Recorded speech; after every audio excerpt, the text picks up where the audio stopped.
அனைவருக்கும் வணக்கம். 1.5 லட்சம் சிவகாசி பொதுமக்கள் இணைந்த அனைத்து மக்கள் மகா பொது சபையின் நிர்வாக குழு கூட்டம் வருகிற 1/3/2026 வரும் ஞாயிற்றுக்கிழமை மாலை ஒரு 4:30 மணி அளவில் நமது கூட்டம் சிவகாசியில் நடைபெற இருக்கின்றது.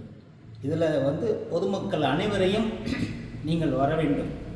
ஏன் அப்படின்னு கேட்டிங்கன்னா, இன்றைக்கி இருக்கிற சூழ்நிலை, இன்றைக்கி இருக்கிற விஷயங்களை எல்லாம் நாம் பார்க்கும் பொழுது நாம் இந்த சபையை கூட்டுவதனுடைய முக்கியத்துவத்தை எல்லாரும் புரிந்து கொள்ள வேண்டும். முக்கியமாக இந்த விஷயங்களை ஒரு சின்ன வீடியோவை தான் இப்போ கொடுத்துட்ருக்கோம். நிறைய வீடியோகள் உங்களை நிறைய சந்திக்கிறதுக்கு இருக்குது. இருந்தாலும் நம்ம சபை அப்படின்னு சொன்னோம்னா அது என்ன அர்த்தம் அப்படின்னு கேட்டிங்கன்னா, இந்த சபை அப்படின்னு சொல்கிறது ஒவ்வொரு ஊருக்கும் இருக்கக்கூடிய ஒரு பொது சபையாக இருக்கும்.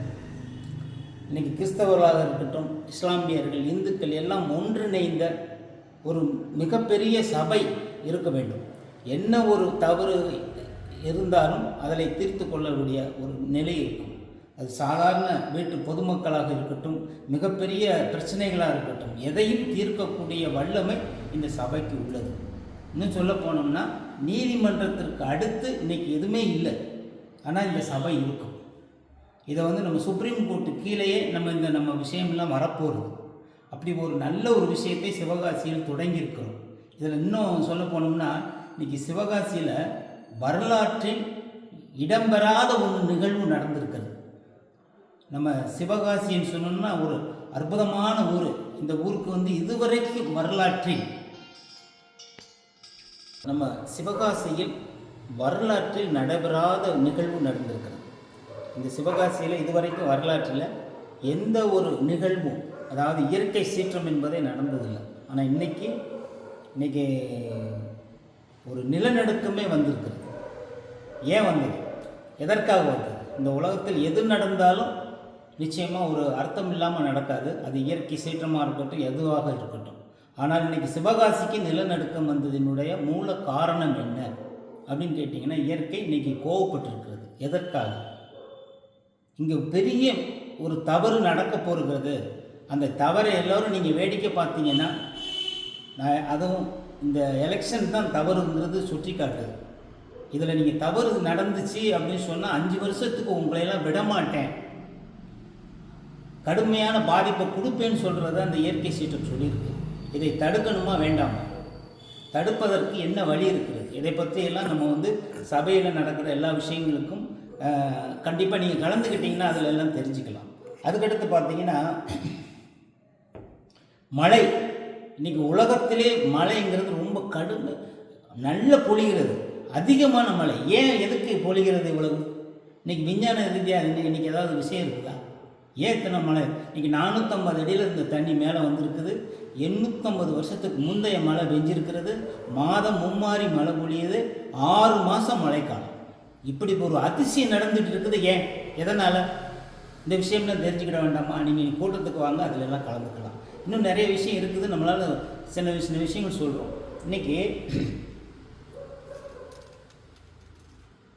இந்த ரகசியம்லாம் உங்களுக்கு தெரிஞ்சதுன்னா நீங்கள் சொல்லலாம். கண்டிப்பாக சபையில் உங்களுக்கு இடம் இருக்கிறது, உங்களை பேசுவதற்கு மேடை இருக்கிறது, வாருங்கள், எல்லாம் செய்யலாம். இன்னொரு முக்கியமான விஷயம், நடக்க போகிற சட்டசபை தேர்தலில் நம்ம பெரிய ஒரு சாதனை செய்ய போகிறோம். இந்த சபை என்னன்னு கேட்டிங்கன்னா, 100% இந்த ஜனநாயக கடமையை ஆற்றுவதற்கு, வாக்குச்சாவடியிலே போய் ஓட்டு போடுவதற்கு 100% செய்வதற்கான முயற்சிகளை இந்த சபை எடுக்க போகிறது. எந்த ஊர்லேயும் நடக்காத ஒரு விஷயத்தை நம்ம செய்ய போகிறோம். அதாவது ஒரு விரல் அப்படின்னு உங்களுக்கெல்லாம் ஒரு ஃபேமஸான ஒரு இது இருக்குது. ஆனால் அந்த ஒரு விரல் சாதனையை நம்ம செய்ய போகிறோம். கண்டிப்பாக அது எல்லாருக்கும் பிடிச்சமான ஒரு விஷயமா இருக்கும். நீதிக்கு, நேர்மை, இதுக்கெல்லாம் வரணும்னா கண்டிப்பாக நம்ம அந்த ஒரு விஷயத்தை செஞ்சே ஆகணும். இதையெல்லாம் செஞ்சால் ஒரு பெரிய மாற்றத்தை உருவாக்கும். அது இறைவனுடைய அருளோடு நடக்கும்னு சொல்லலாம். அடுத்து பார்த்தீங்கன்னா,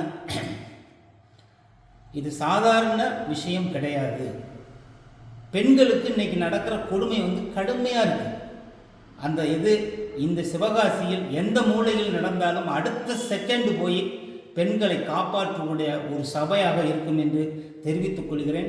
கண்டிப்பாக இந்த பெண்கள் எல்லோருமே குடும்பத்தோடு வந்து இந்த நிகழ்ச்சியில் கலந்து கொள்ள வேண்டும். இந்த சிறப்பு அழைப்பாளராக நம்ம முன்னாள் நீதியரசர்